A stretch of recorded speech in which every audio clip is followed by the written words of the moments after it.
Hello, everyone. Very good afternoon, good evening. This is Syed Mazhar, Chair for the IOSH UAE branch.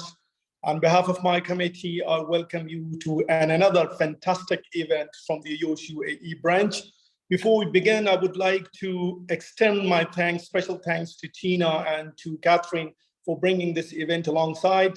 About the UAE branch committee, we are doing our best. We had recently joined venture with the Chiltern branch and with the IOSH East Anglia branch, where we had two very major sessions. One was to the successful route to the CMIOSH, and one was from graduate member to the CMIOSH member. Both were very full packed. Apart from this, we are having another very fantastic event coming on 24th of July. That is leading well-being alongside health and safety, which will be on 24th of July. Today, the event is very, very interesting indeed. This is a very special event for those who are already holding the CMIOSH and want to be CFIOSH in the future. And that's the reason we're bringing these type of events in order to facilitate. The UAE branch is very active these days. Previously, we're very active, but now I would say more active because this is our third event in the month of July. We offer benefits to the existing member and attract the new one. We raise the profile of health and safety. We provide education and development. We provide face-to-face assistance, and we also provide the CPD, IPD assistance. We are 17 committee members, including myself, and we are always there. If I talk about the branch members, branch is moving very good. Now we are reaching approximately 2,600 members, more or less. Members are across the world. We are facilitating Saudi Arabia, Pakistan, India, Philippines, and many, many countries. It's not only limited to the IOSH UAE branch. So before I talk more and you get bored, I would like to invite our speaker, Tina Morgan. And believe me, you will have great information. And I think she will make the CMIOSH journey to CFIOSH journey in a one click if you give attention. So here, Tina Morgan. Thank you, Saeed, and welcome to everybody who's joined today. Thank you for coming and joining, and it's brilliant to see so many people wanting to move on in their career and get up to Chartered Fellow. So what I'm going to do is share my screen, and hopefully you'll be able to see some slides that I've provided. So just bear with me now. Hopefully you're seeing those now. So if I just go from here. Okay, so what I'm going to do is go through the journey that I went on from Chartered Member to Chartered Fellow, and hopefully that will give you some encouragement that it's something that you can all strive to achieve. It is something that anyone who has a career in health and safety and wants to achieve can certainly get there, but it's not always a really quick journey. So just as you can see from the slide I'm showing you now, I started my journey back in 2003 when I fell into health and safety really by accident. It wasn't a route that I decided to go down, but I started a role in health and safety, and then over the years I worked in various different industries. Until in 2011, I achieved my chartered member of IOSH status. And then in 2021, I was lucky enough to become a chartered fellow.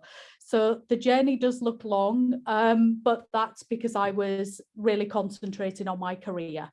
So don't be put off. It is something that everyone can achieve. So just looking at Chartered Fellow, what we're going to talk about today, we're going to talk about the journey, look at your eligibility to apply, look at CPD, references, portfolio, interview and presentation, and then any support tools. There is chat function, so if you've got any questions as I'm going through, please just put anything that you would like to ask a question on in chat, and we'll deal with them later in the presentation. So CFIOSH, lots of people talk about it. What is it really? Well, it's Chartered Fellowship is the IOSH's highest level of professional membership. and anyone who attains the level is at the pinnacle of their profession. So it's something that really people, I believe everyone should be aiming for. I think you should always want to learn. I believe you should always want to develop. And like I said, it is definitely achievable. So why would you want to achieve the status of Chartered Fellow? Well, really, Chartered Fellows are committing to promoting the highest standards of health and safety throughout the profession, but not only for developing themselves, but also other people. So it's a commitment to providing information and for helping others along their journey. Chartered Fellows are considered to be role models, not only for their organisation and for occupational health, but also health and safety and the community of safety professionals. So again, something really great to look at. So this is showing you the steps, various steps and stages that you will go through to achieving Chartered Fellow status. Okay, so the very first thing that you need to do is check if you're eligible to apply. So that's the first thing. So in order to be able to apply, first of all, you need to be a chartered member of IOSH, and you need to have been a chartered member for at least 5 years. So you have to have minimum 5 years chartered to be able to apply for Chartered Fellow. The next thing that is part of the eligibility criteria is your CPD. I can't reiterate enough how important your CPD is. So you have to be demonstrating best practice through a formal CPD program. So making sure that you are recording your day-to-day activities in your CPD is really important. And we'll touch more on that in a minute. And the final part of your eligibility is that you have made an outstanding contribution to the discipline and profession of health and safety. Okay, so that's the one area that lots of people ask questions on. So they will say, what do I need to show to be able to demonstrate an outstanding contribution? So hopefully I'll give you a few of those ideas as well as we go through. So the first step is, once you're happy that you've satisfied the eligibility criteria, you just notify IOSH by email to the Professional Development Department that it's your intention to apply to become a Chartered Fellow. And when you do that, you will receive documents, and they're also available on the IOSH website, and those documents will give you all of the information that you need to start your Chartered Fellow journey. We've got a hand raised. I'm not sure if it's someone wanting to ask a question, or I think someone's connecting to audio now. If you want to ask your question, please go ahead. Tina, go ahead. All of the questions will be compiled by the communication coordinator. Perfect. And it will be conveyed to you at the end. So we try to keep people mute. That's fine. It was just a hand appeared. Perfect. Okay.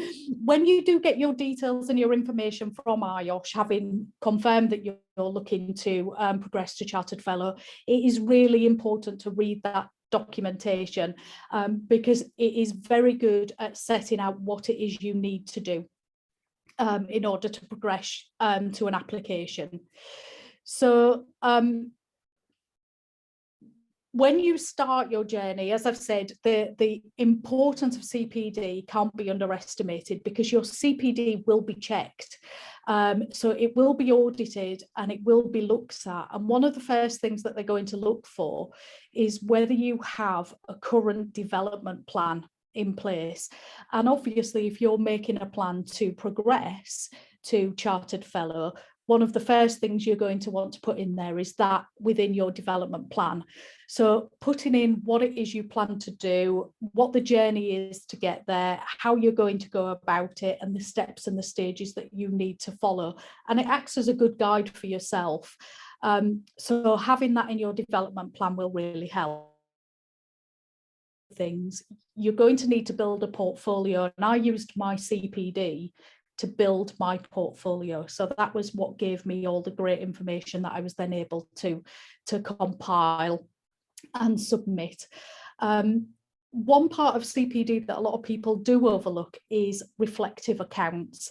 So if you deliver a training program, if you write a document, if you attend a meeting, try and reflect on that honestly. Did it work? Did it not work? Did you need to change anything? Was there anything that you would do differently in the future? And record that as part of your reflective accounts.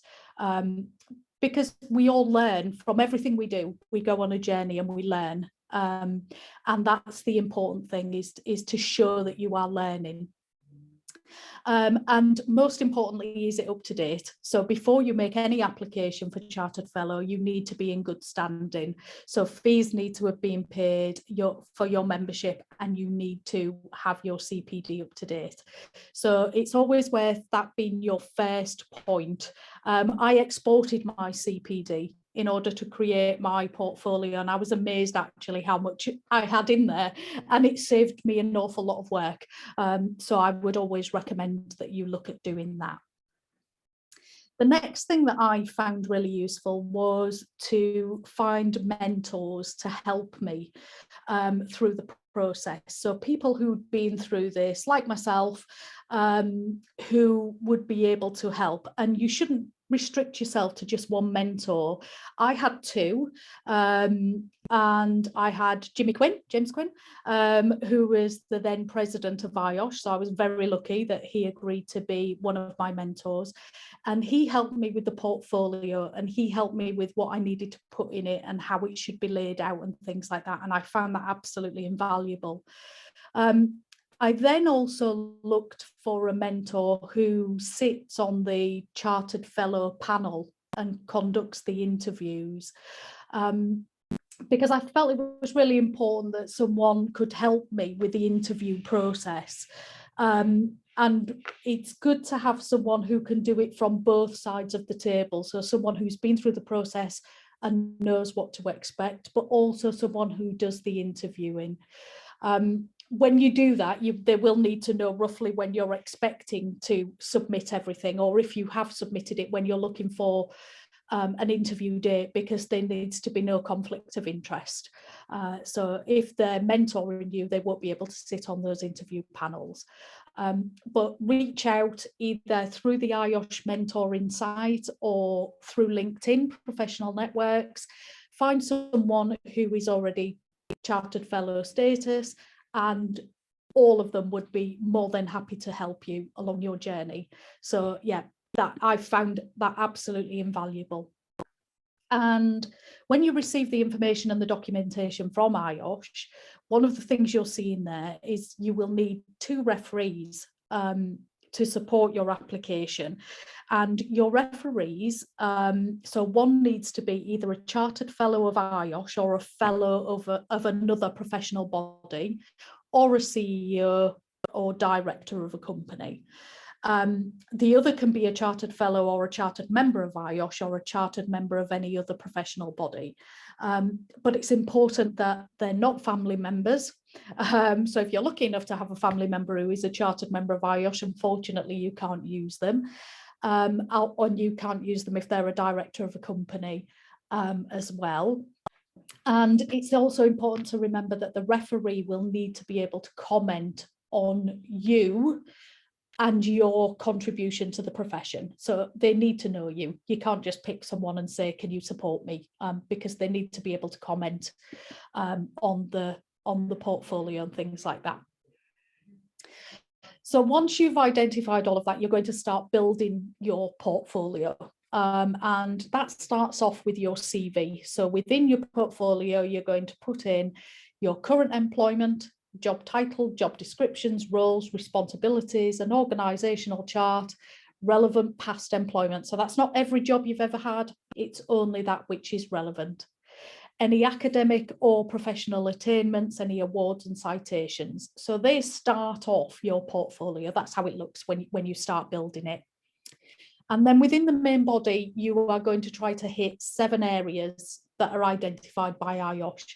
Now, at this point, it's worth saying you don't have to have evidence for all 7 areas. You only need evidence for around about 5 of them. If you're falling short and you can't get about 5 of them, it doesn't mean that you shouldn't apply, but it just means that evidence within those other areas should be very detailed and quite robust. And I've advised people in the past of ways to try and get to those 6 or 7 areas or things that they may do. And some people have put off their application for 12 months to make sure that they've got more evidence to be able to give. So yeah, it's always worth looking at those 7 criteria areas and deciding initially, have you got enough to be able to put in to satisfy the requirements? Something you've got to give thought to is, what would becoming a chartered fellow mean to you? And I do know people who have fallen at that hurdle because they can't answer that question. And if you're going to go into this process, you should know what the reason is that you're going into the process. So I always say to people, give that some thought. What would it mean to you to become a chartered fellow? And then finally, the part that goes within the main body is where you are required to demonstrate that you've gone above and beyond your day job. So being a chartered fellow isn't someone who works really, really hard, can show that they've done tons and tons of CPD, but everything they do is within their work. It's what they're paid to do. What you need to show is that you go above and beyond that for the profession. And I'll touch on some of those things and what you can use to as evidence for that. And a summary really as to what makes your contribution outstanding. So why should IOSH grant you chartered fellow status above other people who apply for chartered fellow? So what makes your contribution outstanding? Why is what you've given to the profession more than anyone else who's on chartered member status? Okay, so you are looking to stand out. So your IOSH portfolio evidence will have within it, oh, that's just gone on one, let me go back again. So first of all, outstanding service. So it looks for evidence that you've carried out outstanding service on either a national or a local or an international basis. And that can be on professional committees. So if you join committees, doesn't need to be IOSH committees, it can be other committees for this part of your evidence. And you can show that you have carried out outstanding service for them, then that goes some way to providing that part of the evidence. The next part that they're looking for is peer acclaimed contributions. So that is where you've made contributions or improvements to the public understanding of occupational safety and health. And a lot of those do that in our day work. We do that in our job all the time. We tell our colleagues, we tell our employees, we tell our employers about the benefits and improvements to the understanding of health and safety, but we don't always get that over to a wider audience. And that's what they're looking for. So that can be articles that you've written, it can be talks that you've delivered, it can be training sessions that you've put on. There can be lots of things that will satisfy that requirement. And then there's the IOSH involvement. So have you been involved with occupational health and safety through things like IOSH groups, so branches, groups, committees?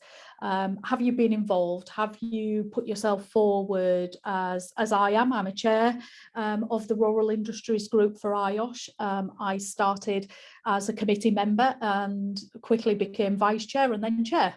And I moved my way up through the committee, and I'm involved with that.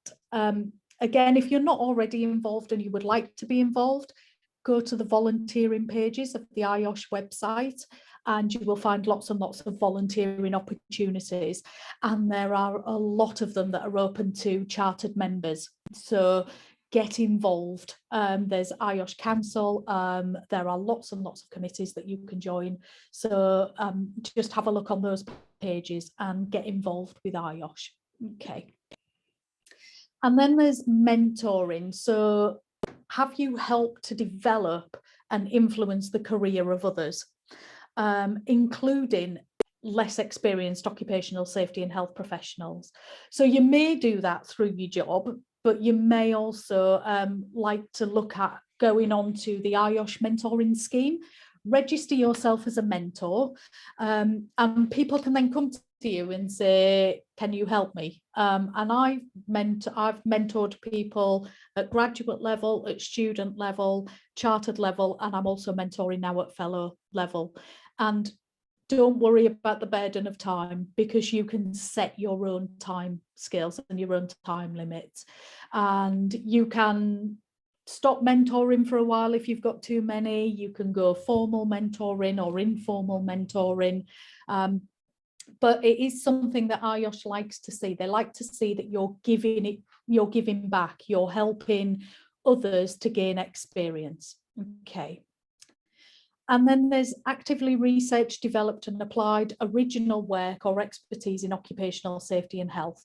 Now, not everyone's done that, and that tends to be one of the areas where people might say that they can't satisfy that requirement, but that's fine, because as I said, you don't have to satisfy all 7. So don't worry if you haven't done research or development, or done, most of us have done original work, and you can probably find something to go in there. So a paper you may have written, a policy you may have written, but you don't have to have been involved in a research project. And then we've got highly specialised knowledge. So if you've gained highly specialised knowledge or responsibility in occupational safety and health and published work or relevant technical presentations. So again, not everyone's done publishing documents, and they don't always know how to start. Well, a great way to start actually is contact IOSH magazine.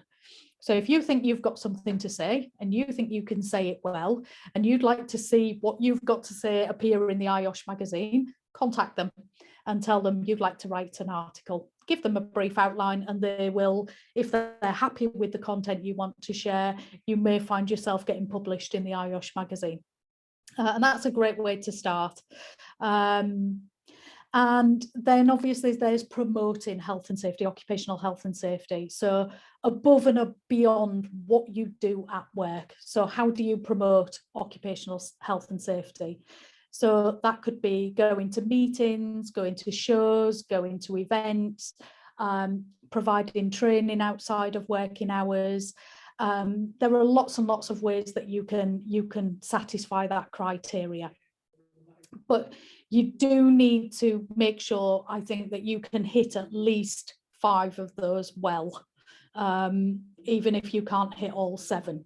Okay, and your mentor will be able to help you and guide you as to what you could do to satisfy the criterias.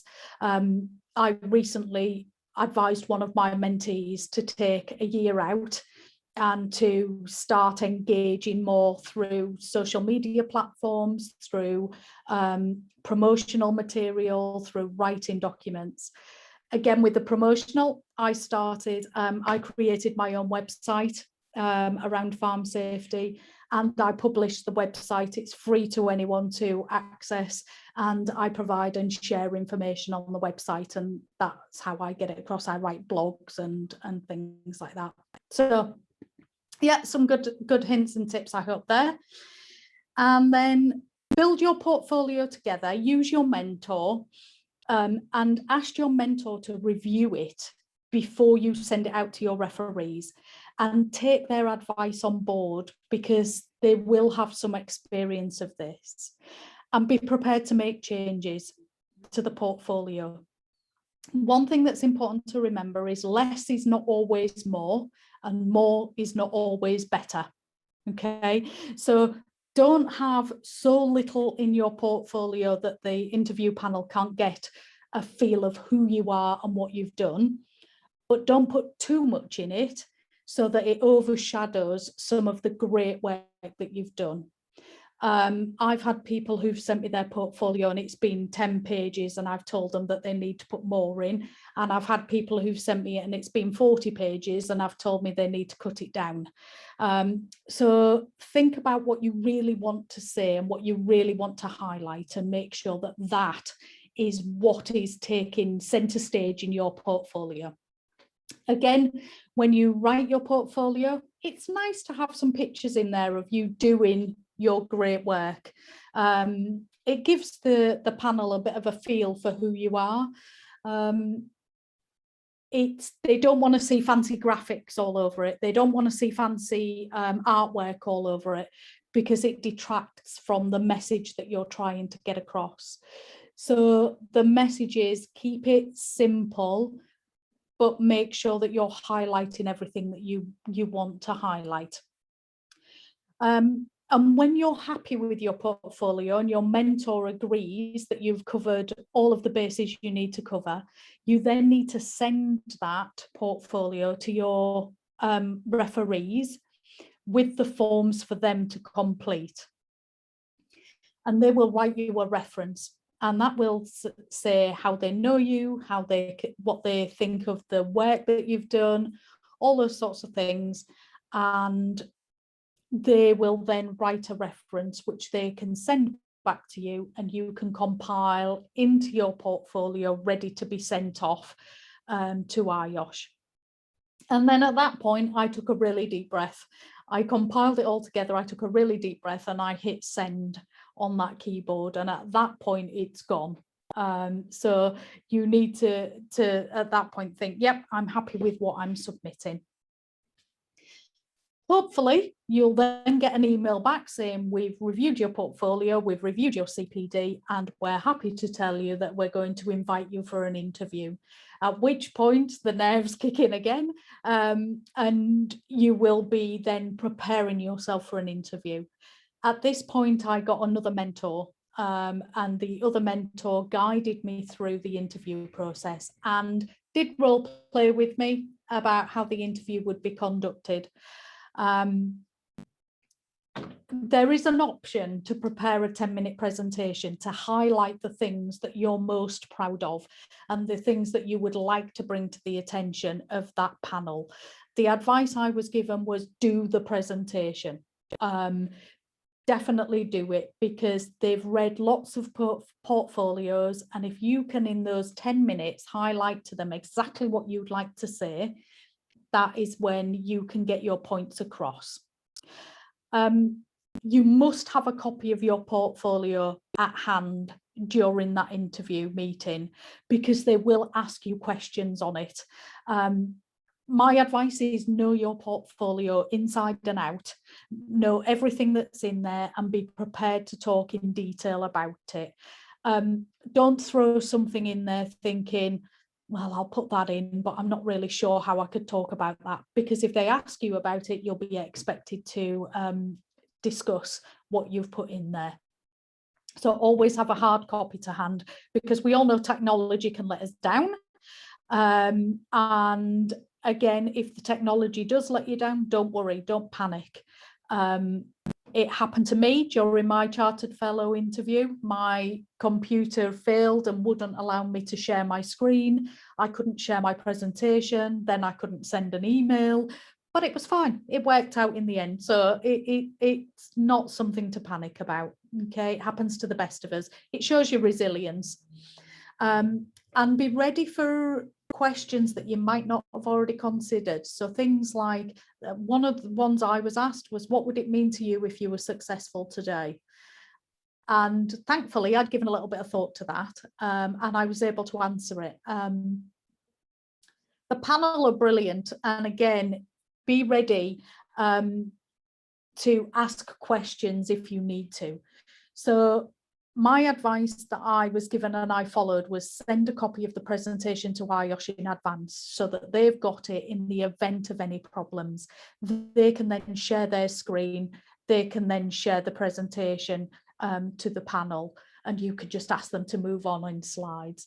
As I said, don't panic if things go wrong. It happens to us all, and that is not something you should be worried about. Ask for clarification if anything they ask you isn't clear, so that you know that you're answering what they're looking for, what the question is. And remember, when you do this, you will have all done this for chartered. Those of you that are chartered, you will know it's about I. What have I done? What have you done as an individual? They don't want to hear about a team effort or we.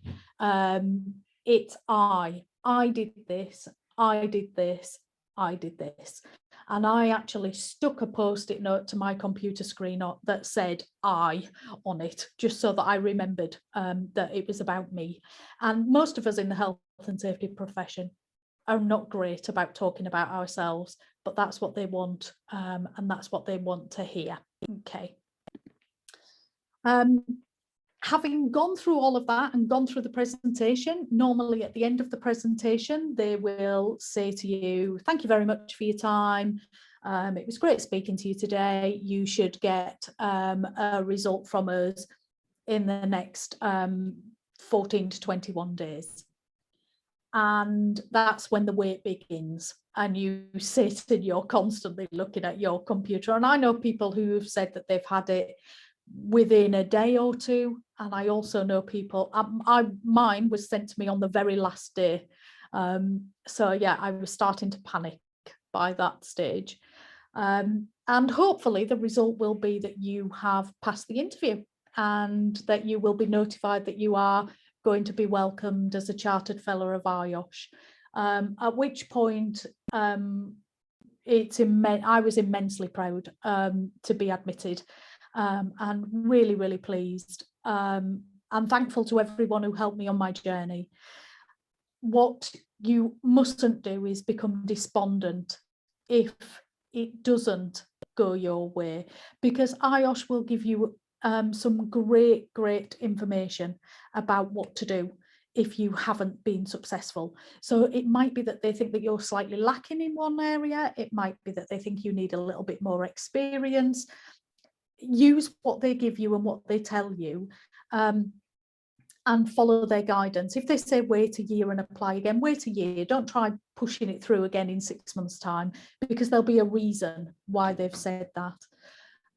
But if you do want any more feedback, again, you can ask for additional feedback. So please, feel free to ask for that additional feedback. As I've said, I've spoken really quickly, but the IOSH volunteer portal is there to help you. There's lots of information on there. There's a lot of guidance on there. There are documents on there where you can see other Chartered Fellows have written about their journey, case studies that you can follow through and you can have a look at. So tap into those, and it will give you a good indication of where to go. Definitely get yourself registered on the IOSH mentoring scheme. I was mentoring people already, so I was already on there, but I actually registered as a mentee, saying that I needed a mentor to help me. And again, I had some great offers immediately. So I would definitely go onto that. Look at the case studies, go onto the IOSH YouTube channel if you can. There are some great IOSH webinars on there, again, where people have spoken about their journey from Chartered Member to Chartered Fellow. They've given lots of great hints, tips. There's even some mock interviews and things on there that you can watch. And use your membership and professional development team. I know that the UAE group have done presentations on the journey to Chartered Fellow before, and you've got a professional development team. Use them. Their experience is second to none. And I would definitely suggest that you tap into their knowledge and their experience and help. They will give you as much help as you need. But don't be afraid to ask. That's the main thing. And my biggest piece of advice, if I could give one, is do not rush the process. Take your time. If you rush it, you'll miss items. If you miss items, you're not doing the best for yourself, and you probably aren't giving IOSH what they need to see either. So on that note, I'm going to stop sharing my screen so I can see everybody's faces again, or I can see lots and lots of little boxes, and then take some questions if there are any there.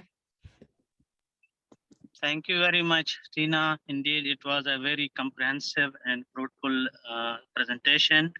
We have a couple of questions from the members. The first question is, who is going to take the peer interview? And if in case if it is referred or failed, what is the process? Can they appear again or no? Yeah, so the interview is taken, and it's normally 3 chartered fellows, volunteers, and you will have a representative from IOSH on there as well, who records everything that's happened during the interview. And after the interview, they will talk among themselves and they will decide who feels that you need to. So they'll ask the question, have they satisfied the criteria? Would they satisfy the criteria with a little bit more time, or have they not satisfied the criteria? If 3 vote to say, yes, you've satisfied the criteria, then you're invited to become a chartered fellow. If 1 says you have and 2 says you haven't, they try to convince each other to see whether there is any movement. You know, why did one person see it one way and the others didn't? And they will discuss that among themselves, and they may well then come back to you and say, I'm sorry, but at this time, we don't think you're quite ready. And they will give you guidance as to why they think that is. So they may say that we feel that you need to do a little bit more mentoring, so apply again in 12 months' time. They won't say don't reapply, but if they asked you to wait 12 months, there's probably a reason for it. So yes, you can reapply. Yes, you can take it again. And they will help you to be able to identify where it is that you need additional experience or knowledge. Thank you. We have one more question. What is the difference between a CPD and IPD? Okay, so IPD is your initial professional development. So that's where you start your health and safety process. So what are you going to do in effect to start when you become a member of IOSH? So some people go through the IPD route into chartered health and safety member status, and they go through open assessments, and others go through CPD. But everyone who is a member of IOSH has to do continuous professional development. No matter what grade you're at, you have to do your continuous professional development. And that can be reading SHP magazine, that can be joining on to webinars to learn new subjects and topics, that can be doing additional training, that can be delivering training, that can be like I did, write a website, create a website, share content. I'm going to a farm safety event next week. That's continued professional development. So it's slightly different. So one is what you have to do to get started as a health and safety professional, and one is what you do throughout your career. It's continuous, it never stops. Okay. One more question. How long the peer interview lasts? It's an hour. So your peer review interview will be an hour. They say to allow an hour for it. So if you think, if you've got a couple of minutes of introductions and then do your 10-minute interview, sorry, your 10-minute presentation, you've probably then got about 40 minutes of questions. And then it will be a 5-minute wrap up. But the whole process lasts around about an hour. Thank you. We have some question regarding CPD, and we will have another presentation regarding the CPD. Thank you very much, Tina. Thank you. That's it from me. Thank you, Saeed. Thank you. Thank you, everyone. And I think it was a great event, Tina, as usual, and we will get your services again in the next 3 months because I believe that many of missed. But one thing which I have noticed, and I think the Oman chair, Mr. Nilesh, also joined this session, and I think from the Singapore branch, I forgot the name, excuse me for that, she also joined in. I think many people across the world, I think, joined, which was really from Saudi Arabia, many people from UAE, and indeed across the world. So it was indeed very fruitful session, and I think we will have more sessions. So all of you guys, thank you very much. We believe we answer all of your questions. If anything is missing, we will revert back to you accordingly. Thank you very much and have a great evening. Bye-bye. Thank you. Bye.